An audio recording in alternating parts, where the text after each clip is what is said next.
Pastor Robbie George, Archdale Baptist Church, coming to you on this Friday, July the 5th, is 2024.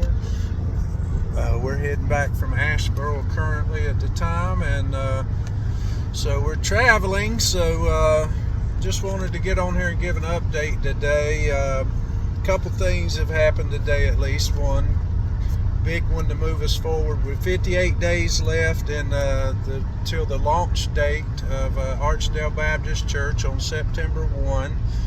Today we were able to open up our banking account for the church, and so that's a big move forward.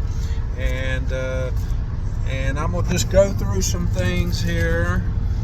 One thing that we needed that we didn't have when we got to the bank this morning was our organizing documents, and I had listened to this and read all about the establishment of a church, and that's one thing that I missed. And but we were able to go home and put those things together, and she helped us a lot there at the bank to know what we were going to have that they required to open up the banking account. So that's one thing. We were able to go home inside of an hour, be back at the bank, and then the Lord provided there and showed us favor, and we were able to open up the bank account today. And now we have our organizing documents, and this is something we're going to have anyway.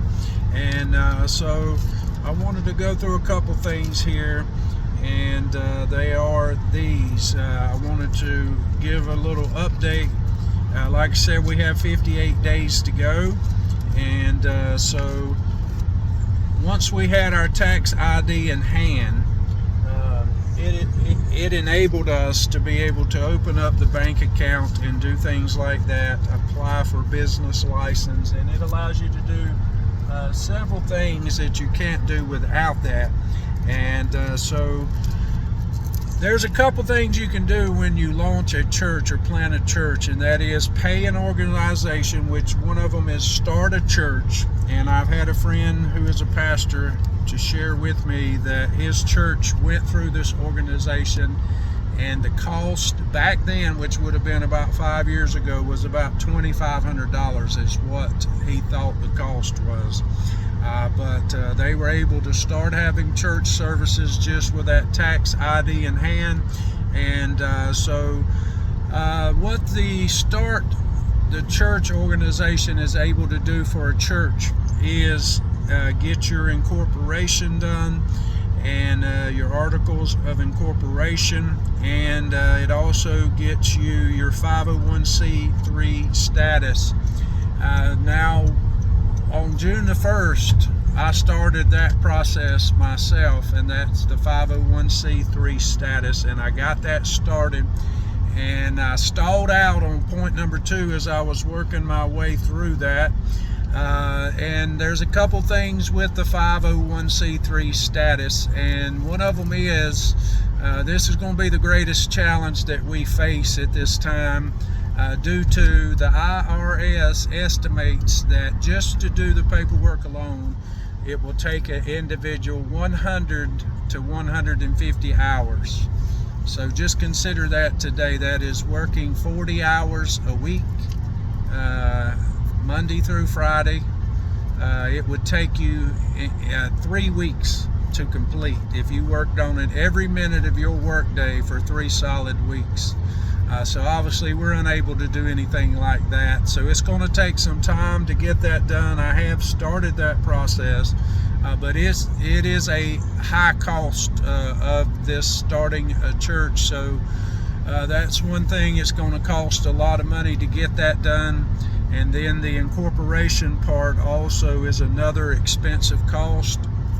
And just saying these things today, just to give you insight into, you can go one route and go through start the church organization and have them do it all for you at a cost which is probably beyond that $2,500 today in 2024.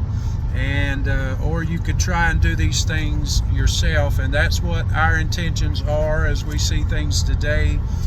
We're going to continue down this road of trying to get these things done step by step as the Lord leads. But I wanted to share some insight where we are currently. We have begun the process of the 501c3 status, and so the next step is in God's hands, and we know that God can do anything.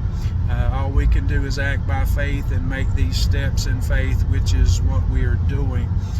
We have to work on our bylaws, which they are 25% done roughly. I've been working on this since the beginning, and so it's going to be about 30 pages that I'm working on to do with the bylaws, and they are about 25% done.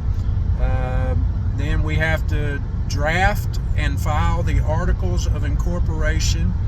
So that's one step that I've yet to take and get that done. Then creating and adopting the bylaws that are tailored to our church. The bylaws, it says, will be the most important document to our church outside of the Bible, of course. But the bylaws protect the church from the public accommodation laws that violate the church's First Amendment rights. Then we have to establish the policies and the procedures. And what the policies do is they help govern the day-to-day activities, and they help the church remain in compliance with both the state and the IRS regulations.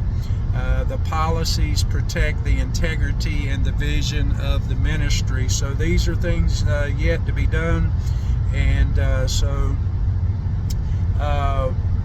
what's the 501c3 tax exempt status obviously is going to open up a lot of things for us there. And some organizations also, they may want to take the additional step of applying for the state sales and or franchise tax exemption. I don't know that we'll do something like that, but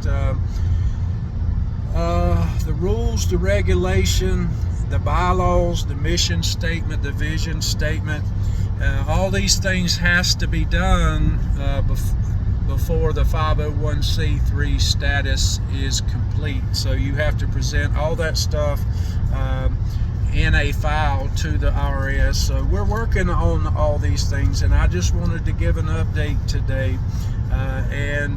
We are to write the vision, we are to make it plain upon tables, that he may run that readeth it. That's what Habakkuk chapter 2 verse 2 states.